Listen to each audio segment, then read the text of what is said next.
সরকারকে করতে হবে। এখনো সুযোগ আছে। যদি গভর্নমেন্ট চিহ্নিত করতে পারে শামীম ওসমান সহ যারা আছে, এদের বিরুদ্ধে যদি ইন্টারপোলের মাধ্যমে রেড অ্যালার্ট জারি করা হয়, তাইলে তাদেরকে স্পটে গ্রেপ্তার করা সম্ভব। বাংলাদেশের মাননীয় প্রধানমন্ত্রী জনাব তারেক রহমানের আসন্ন জাতিসংঘ সাধারণ পরিষদ অধিবেশনে যোগদান উপলক্ষে যে যুক্তরাষ্ট্র সফর করতে যাচ্ছেন, সেই সফরকে ঘিরে নিউ ইয়র্কে টানটান উত্তেজনা তৈরি হয়েছে। নিষিদ্ধ ঘোষিত সংগঠন আওয়ামী লীগ তাদের বিভিন্ন পরিকল্পনা নিয়ে সামনে আগাচ্ছে। তাদের পরিকল্পনা হলো ব্যাপক বিক্ষোভ আয়োজন করা। আজকে এই অনুষ্ঠানে আমাদের সাথে শেখ ওয়াহিদুজ্জামান সাহেব, তিনি রাজশাহী বিশ্ববিদ্যালয়ের ছাত্রদলের নেতা ছিলেন, পরবর্তীতে খুলনা মহানগর বিএনপির অন্যতম নেতা ছিলেন, কিন্তু পরে যখন যুক্তরাষ্ট্রে তিনি আগমন করেন, তিনি এখানে এনওয়াইপিডি অর্থাৎ নিউ ইয়র্ক পুলিশ ডিপার্টমেন্টে জয়েন করেন, সেখান থেকে ডিটেকটিভ ব্রাঞ্চে জয়েন করেন। তো উনি আমেরিকার আইন কানুন সম্পর্কে জানেন এবং ওনার যথেষ্ট যোগাযোগ রয়েছে, এমনকি মাননীয় প্রধানমন্ত্রীর সাথেও বেশ সখ্যতা রয়েছে। মূলত তার পরিচয় হলো নিউ ইয়র্ক পুলিশ ডিপার্টমেন্টে তিনি ডিটেকটিভ ব্রাঞ্চে কাজ করতেন। তার একটু ব্যাকগ্রাউন্ড সম্পর্কে আমরা তার নিজের মুখে শুনতে চাই। আসসালামু আলাইকুম ওয়া রাহমাতুল্লাহি ওয়া বারাকাতুহু। ধন্যবাদ মতিউর রহমান লিটু ভাই, আপনার এই অনুষ্ঠানে আমাকে কোশ্চেন করা এবং পাশাপাশি সুযোগ করে দেওয়ার জন্য আপনাকে অন্তরের অন্তঃস্থল থেকে আবারও ধন্যবাদ জানাচ্ছি। আর পাশাপাশি সুপ্রিয় দর্শক শ্রোতা এবং যারা এই অনুষ্ঠান আমেরিকা বা আমেরিকার বাইরে যেখান থেকে দেখছেন, আপনাদের সকলকে ধন্যবাদ জানাচ্ছি। আমি সর্বপ্রথম আমার পরিচয়টা দিই, যেটা আমাদের লিটু ভাই, যিনি ওনার যে চ্যানেল, এটা ছাড়া ওনারও আরেকটা আমি ব্যক্তিগত পরিচয় জানি। উনি দীর্ঘদিন ধরে প্রবাসে বিএনপি রাজনীতির সঙ্গে সরাসরি জড়িত এবং উনি নিউ ইয়র্ক স্টেট বিএনপির এক সময়কার সেক্রেটারি, সাধারণ সম্পাদকও ছিলেন। এবং পাশাপাশি আমরা সবাই জানি যে মাননীয় প্রধানমন্ত্রী, সাবেক প্রধানমন্ত্রী, তিনবারের প্রধানমন্ত্রী, জননেত্রী, গণতন্ত্রের মা, আপসীর নেত্রী বেগম খালেদা জিয়া, উনি যখন যুক্তরাষ্ট্রে এখন থেকে 10 বছর বা তারও আগে উনি যখন যুক্তরাষ্ট্র সফরে আসেন, এরকম একটা সময় এই লিটু ভাই উনি সহ ওনারা ওনাকে একটা বিশেষ একটা উপাধি, যেটা নিউ জার্সি থেকে ওনাকে এই যে গণতন্ত্রের মা উপাধিটা এইখান থেকে দেওয়া হয়। তো উনি আসলে দীর্ঘদিন থেকে উনি বিএনপির সঙ্গে জড়িত। ধন্যবাদ লিটু ভাই। আমি সর্বপ্রথম আমার পরিচয় দিয়ে শুরু করি। আমার পুরো নাম শেখ ওয়াহিদুজ্জামান। আমি দীর্ঘদিন ধরে আমার ছাত্র জীবন থেকেই, একদম শুরু থেকেই, যখন খুলনা বিএল কলেজে পড়ি, আমার ইন্টারমিডিয়েট থেকেই আমি ছাত্র দলের রাজনীতির সঙ্গে জড়িত হই। দেন আমার ইউনিভার্সিটি, দেন আমার খুলনা মহানগর রাজনীতি, ছাত্র দলের সঙ্গেই দীর্ঘদিন ধরে ছিলাম। দেন বাস্তব জীবনে মানে আমার স্টুডেন্ট লাইফ শেষ করে যখন কর্মজীবনে চলে আসি, কর্মজীবনে আমি পেশায় হিসেবে কাজ শুরু করি এবং পুলিশ অফিসার হিসেবে দেশের গণ্ডি থেকে ইউনাইটেড নেশনস পিস কিপিং মিশনে কাজ করেছি। এক পর্যায়ে আমেরিকাতে আসার সুযোগ হয়। গত 2 দশকের বেশি সময় ধরে আমেরিকাতে বসবাস করছি এবং আমেরিকার সব থেকে গুরুত্বপূর্ণ পুলিশ ডিপার্টমেন্ট, যেটাকে ফাইনেস্ট বলা হয়, এনওয়াইপিডিতে কাজ করার সুযোগ হয়েছে ল এনফোর্সমেন্ট অফিসার হিসেবে। দেন আমি ইউএস ডিপার্টমেন্ট অফ জাস্টিসের খুব একটা গুরুত্বপূর্ণ একটা সংগঠন, যেটা ইউএস ডিপার্টমেন্ট অফ জাস্টিসের আন্ডারে সারা পৃথিবীতে ইনভেস্টিগেশনের উপরে যারা অত্যন্ত সিরিয়াস ভাবে কাজ করে এবং সারা পৃথিবীতে ইনভেস্টিগেশন শিখায়, তদন্ত শিখায়, এটাকে বলা হয় ICITAP, international criminal investigation training assistance programme. আমি এই সেই ইনস্টিটিউটেরও আমি একজন এক্সপার্ট ইনভেস্টিগেটর হিসেবে কাজ করছি। তো আমি সেই আলোকে আপনার প্রশ্নের উত্তর দিতে যাচ্ছি। সেটা হচ্ছে যে বাংলাদেশের বর্তমান সময়ের যিনি মাননীয় প্রধানমন্ত্রী, দীর্ঘ আন্দোলন সংগ্রামের পরে উনি বাংলাদেশের মানুষের ভাগ্যের পরিবর্তনের জন্য বিপুল ম্যান্ডেট নিয়ে বাংলাদেশের প্রধানমন্ত্রী হিসেবে উনি ক্ষমতায় অধিষ্ঠিত হওয়ার পরে এটাই হচ্ছে ওনার প্রথম যে সরকার প্রধান হিসেবে জাতিসংঘ অধিবেশন এবং আমেরিকার সফর। আমরা ওনার সফরের জন্য অধীর আগ্রহে অপেক্ষা করতেছি। এখানে বিএনপি আজকে 50টা স্টেটের বিভিন্ন নেতৃবৃন্দ সহ সকলেই আমরা অধীর আগ্রহে আমাদের মাননীয় প্রধানমন্ত্রীর আগমনের অপেক্ষায় আছি। তো এই ক্ষেত্রে আপনি যে অ্যালার্মিংটা আমাদেরকে জানাইছেন, যেটা হচ্ছে যে নিষিদ্ধ ঘোষিত সংগঠন, ফ্যাসিস্ট স্বৈরাচার। এটা শুধু বাংলাদেশের মধ্যে সীমাবদ্ধ না। আজকে ফ্যাসিস্টের পতনের পর, শেখ হাসিনার পলায়নের পর, শেখ হাসিনা সংগঠন এখন সারা পৃথিবীতে তারা যেহেতু পলাতক, এখানে আমেরিকার রাজনীতিতে তারা এখন যেন বিগত তাদের সরকারের সময় তাদের থেকে বর্তমান অবস্থায় তারা অত্যন্ত বেশি শক্তিশালী। তো এখানে শামীম ওসমান সহ আওয়ামী লীগের সিনিয়র বেশ কয়েকজন নেতা আছেন যারা আমাদের মাননীয় প্রধানমন্ত্রী সাহেবের যে আগমন সেটাকে বিঘ্নিত করার জন্য বিক্ষোভ সমাবেশ বা একটা হুলস্থুল কাণ্ড তৈরি করার জন্য অর্গানাইজ করছেন, এবং এটার নির্দেশদাতা হচ্ছেন ইন্ডিয়া থেকে শেখ হাসিনা স্বয়ং। এ ব্যাপারে আমাদের কাছে অনেক তথ্য এসছে। সো এই আওয়ামী লীগের যে কজন সিনিয়র কেন্দ্রীয় নেতৃবৃন্দ নিউ ইয়র্কে অবস্থান করছেন তাদের সকলের ব্যাপারই স্টেট ডিপার্টমেন্টের কাছে কিছু না কিছু তথ্য আছে। কিন্তু শামীম ওসমান নিজের হাতে অস্ত্র নিয়ে ছাত্রদের উপর গুলি করেছেন।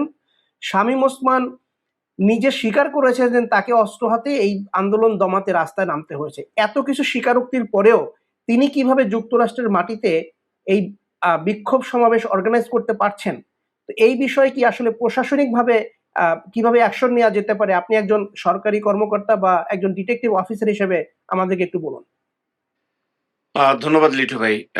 আমাদের কথা শুরুর এক পর্যায়ে আমাদের সম্ভবত আপনার এই কোশ্চেনটা ছিল, এবার একটু নতুন কোশ্চেন অ্যাড হলো। তো বিষয়টা হচ্ছে যে শুধু শামীম ওসমান না, যারা আজকে এই বাংলাদেশের যারা ক্রিমিনাল নিষিদ্ধ ঘোষিত দলের সদস্য, যারা আজকে আমেরিকাতে বসে এবং আমেরিকার সরকার মানে তাদের নজরদারি কতটুকু আছে এটা আসলে সবথেকে আগে আলোচনা করা প্রয়োজন।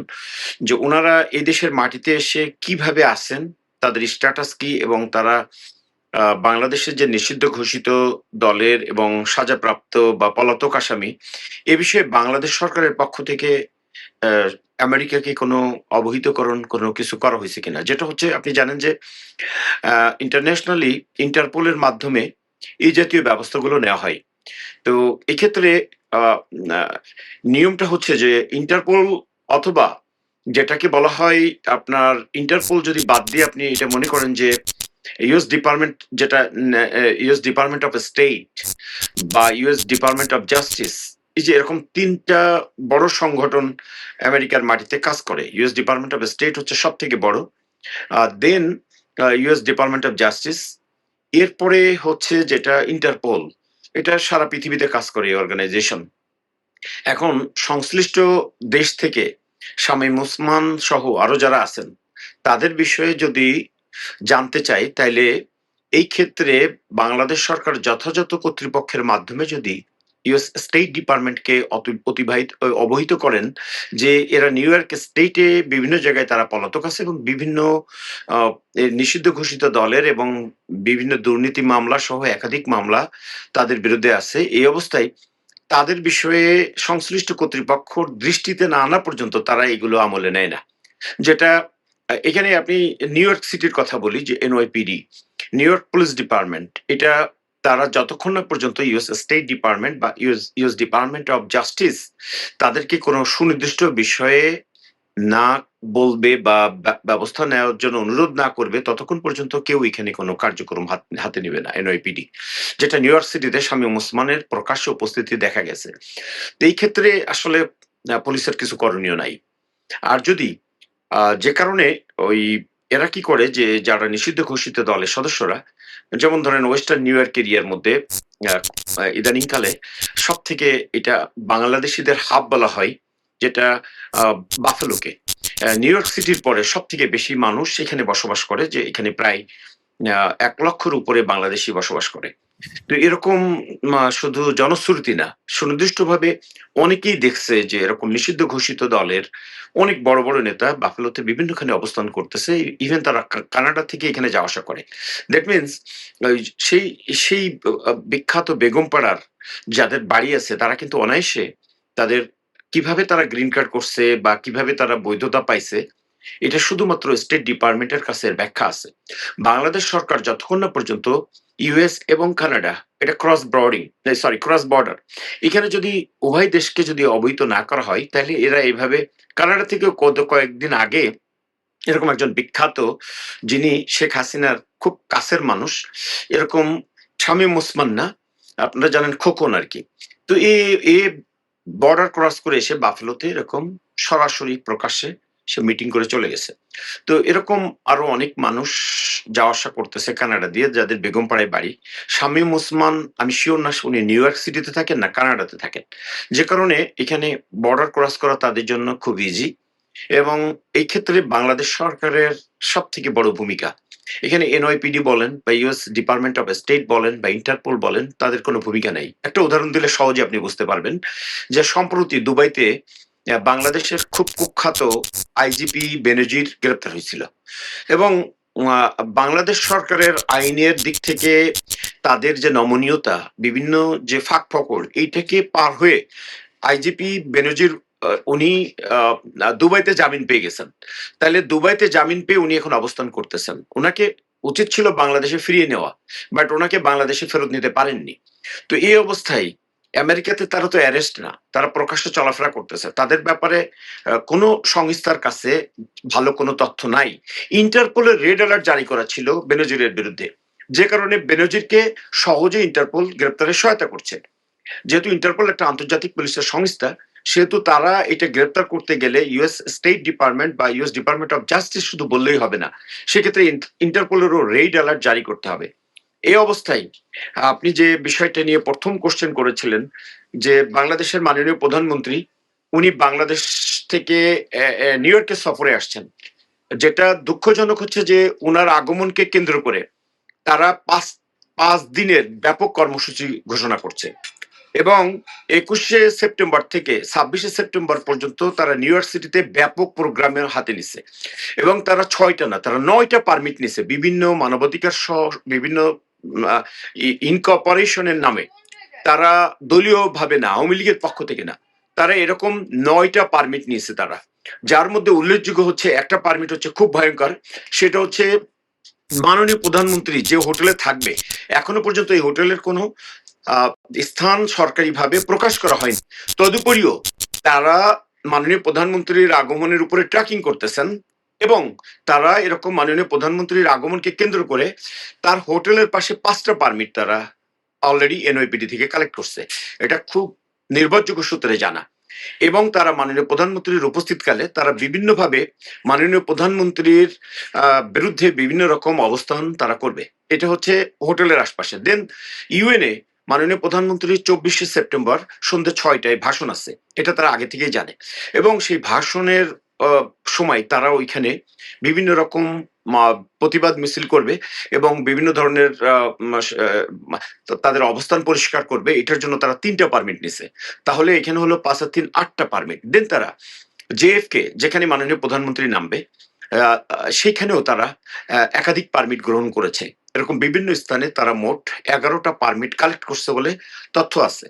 তো এই অবস্থায় এটা হচ্ছে যে মাননীয় প্রধানমন্ত্রী যেহেতু উনি ইউনাইটেড নেশনসে আসতেছেন, আমি যতদূর জানি এবার আর ডক্টর ইউনূস সাহেব আসার সময় যে সমস্যাটা সৃষ্টি হয়েছিল, যে ডক্টর ইউনূস সাহেবের সঙ্গে আমাদের বর্তমান যিনি মহাসচিব হিসেবে আজকে পদত্যাগ করলেন, আমাদের আগামী দিনের 23তম রাষ্ট্রপতি আমাদের মির্জা ফখরুল ইসলাম আলমগীর স্যার, উনি গতবার এসে হেনস্থার শিকার হয়েছিলেন, ওনাকে ধাক্কা দেওয়া হয়েছিল, এবং ওনার সিকিউরিটির জন্য, ওনার ইয়ের জন্য যে উনি যে আসতেছেন এই বিষয়ে অলরেডি কিন্তু সত্য, মানে একদম যারা আমাদের বাংলাদেশের ডিজিএফআই বা অন্যরা যারা এখানে কাজ করছিল, মাননীয় অন্তর্বর্তীকালীন সরকার প্রধান ডক্টর ইউনূস সাহেব যখন লাল পাসপোর্ট নিয়ে উনি ওনার টিম নিয়ে বাইরে চলে গেছেন, যেহেতু ওনাদের কোনো লাল পাসপোর্ট ছিল না, ডক্টর ইউনূস সহ এনসিপির আক্তার হোসেন, তাসনিম জারা এবং পররাষ্ট্র বিষয়ক উপদেষ্টা হুমায়ুন বিএনপির ওনারা 8 নম্বর টার্মিনাল থেকে বের হয়েছেন।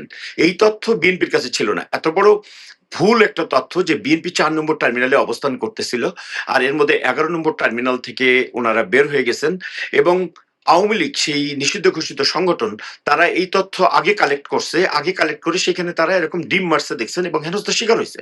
কিন্তু এইবার মাননীয় প্রধানমন্ত্রী এইভাবে ওনার কোনো সফর সঙ্গী আলাদাভাবে বের হবে না ইনশাআল্লাহ, এবং ওনারা ঠিকই কূটনৈতিক পাসপোর্ট নিয়ে ইউএস সিক্রেট সার্ভিস এবং এনওইপিডির সহায়তায় ওনারা খুব এয়ারপোর্ট এখন নিরাপদ। যতই গুপ্ত বাহিনী যতই চেষ্টা করুক, এই অবস্থায় গুপ্ত বাহিনী কাউকে হয়রানি করতে পারে, গুপ্ত বলতেছি নিষিদ্ধ ঘোষিত বাহিনী বা অন্য যারা আছে এরা হয়রানি করার কোনো সুযোগ পাবে না।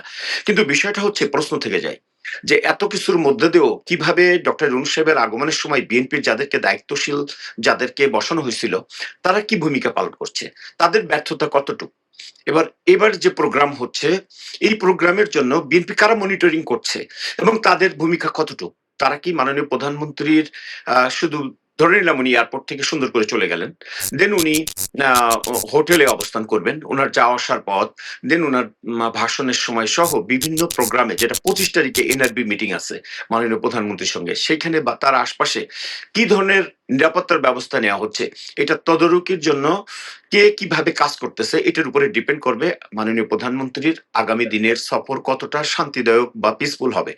এই অবস্থায় এই নিষিদ্ধ ঘোষিত টিমকে প্রতিরোধের একটাই মাত্র পথ আছে, সেটা হচ্ছে যুক্তরাষ্ট্র বিএনপি এবং বিএনপির যে সমস্ত মানুষগুলা যারা স্টেট কেন্দ্রিক, নিউ ইয়র্ক স্টেটের যারা দায়িত্বে, তারা সবসময় জাতিসংঘ, দেন তারা হোয়াইট হাউস সহ স্টেট ডিপার্টমেন্টের বিভিন্ন প্রতিবাদ এবং সংগ্রামের সময় তাদেরকে দেখা গেছে যখন সরকার বিরোধী ফ্যাসিস্টের আন্দোলন ছিল। আজকে যদি তাদেরকে দায়িত্ব না দিয়ে অন্য কোনোভাবে দায়িত্ব প্রদান করা হয়, সেক্ষেত্রে পরিচিত মুখ ছাড়া এই নিষিদ্ধ ঘোষিত সংগঠন কোন অবস্থায় ভীত বা তাদেরকে চিহ্নিত করা, ট্রেস করা, তারা ভয়ে থাকবে যে ওরা আমাদেরকে ফলো করতেছে, আমাদেরকে চিনবে। এটা আইনের দেশ এবং এই আইনের দেশে কেউ অন্যায় করে বের হয়ে যেতে পারবে না। তো এই ক্ষেত্রে পরিচিত লোক ছাড়া অপরিচিত লোক বাইরের থেকে ভাড়া করে এনে এটা তদারকি করা, ঠিক গতবারে ডক্টর ইউনূস সাহেবের প্রোগ্রামে যেটা হয়েছিল তদুপরি সেরকমই একটা ঘটনা বলে আমার মনে হয়। এই অবস্থায় আসলে আমি আহ্বান জানাবো যে দায়িত্বশীল যারা আছেন যুক্তরাষ্ট্র বিএনপির, যদিও অবশ্য যুক্তরাষ্ট্র বিএনপির কোনো কমিটি নাই, সেহেতু এখানে দায়িত্বশীল বলতে খুব একটা কেউ নাই, অন্যদের উপরে আশা করা অত্যন্ত দুরাশা। ধন্যবাদ মতিউর রহমান লিটু ভাই। না, বিষয়টা হলো বিগত দিনে যে ভুলটা বিএনপি করেছিল সেটা হলো এমন কিছু ব্যক্তিকে যুক্তরাষ্ট্র বিএনপিকে কন্ট্রোল করার জন্য দায়িত্ব দেওয়া হয় যিনি কোথায় 1 গ্যালন দুধ কিনতে পাওয়া যাবে সেটাও জানে না, কারণ তিনি বিদেশি। সো যুক্তরাষ্ট্র বিএনপিকে কন্ট্রোল করতে বা অর্গানাইজ করার জন্য যুক্তরাষ্ট্র বিএনপির লোকজনকে দায়িত্ব দেওয়া উচিত এবং এই ভুলটা হয়তো এখনো 2 মাস সময় আছে, শুধরায় নেওয়া উচিত। এখন প্রধানমন্ত্রীর দায়িত্বটা যদিও কনসাল অফিস বা ইউএন মিশন ওনারা পালন করবেন, কিন্তু তারপরও যুক্তরাষ্ট্র বিএনপির যে কাজ সেটা কিন্তু অর্গানাইজ করার জন্য যুক্তরাষ্ট্র বিএনপির লোকজনকে দায়িত্ব দিতে হবে, আর তা না হলে গতবারের মতো ঠিক জগা খিচুড়ি হতে পারে। সো আপনি যে বিষয়গুলি উল্লেখ করেছেন যে ওরা 11টা পারমিট নিয়েছে নিষিদ্ধ ঘোষিত সংগঠন, এটা একটা নর্মাল প্রসিডিউর। প্রতি বছর বিক্ষোভ হয়, স্বাগতম সমাবেশ হয়, কিন্তু আমার যেই প্রশ্নটা এখানে ছিল সেটা হলো যারা নিজের হাতে অস্ত্র নিয়ে গুলি করেছেন ছাত্রদেরকে, যারা বাংলাদেশে স্বীকার করেছেন তাদের সংগঠনের প্রধানের কাছে যে হ্যাঁ আমাকে অস্ত্র নিয়ে নামতে হয়েছে মাঠে, এইসব লোক যখন এইসব বিক্ষোভ সমাবেশের নেতৃত্ব দেন, সেখানে ওই স্পটে প্রশাসনিকভাবে কোনো সাহায্য সহযোগিতা পাওয়া যেতে পারে কিনা? জি না, কারণটা হচ্ছে যে আপনি যদি বলেন যে উনি আমাদের ডোমেস্টিক একজন ক্রিমিনাল বাংলাদেশের, তো এই দেশের আইন প্রয়োগকারী সংস্থা বলবে যে এইটা তো আমাদের কাছে কোনো রেকর্ড নাই। তো এইটা পাঠানোর তো একটাই মাধ্যম, সেটা হচ্ছে সরকারকে করতে হবে। এখন সুযোগ আছে, যদি গভর্নমেন্ট চিহ্নিত করতে পারে শামীম ওসমান সহ যারা আছে, এদের বিরুদ্ধে যদি ইন্টারপোলের মাধ্যমে রেড অ্যালার্ট জারি করা হয়, তাইলে তাদেরকে স্পটে গ্রেপ্তার করা সম্ভব। এটা হচ্ছে একটা প্রসিডিউর। ধন্যবাদ। আমরা এটাই জানতে চাচ্ছি যে এই সকল ক্রিমিনালদেরকে স্পটে গ্রেফতার করা যায় কিনা। আপনার সাথে ঐক্যমত পোষণ করে যুক্তরাষ্ট্র বিএনপির কার্যক্রম যেন খুব শীঘ্রই বেগবান করা হয়, সেই জন্য কেন্দ্রীয় কমিটির কাছে আবেদন জানিয়ে আজকের পর্ব আমরা এখানেই শেষ করছি। ধন্যবাদ আপনাকে। ধন্যবাদ লিটু ভাই। আসসালামু আলাইকুম।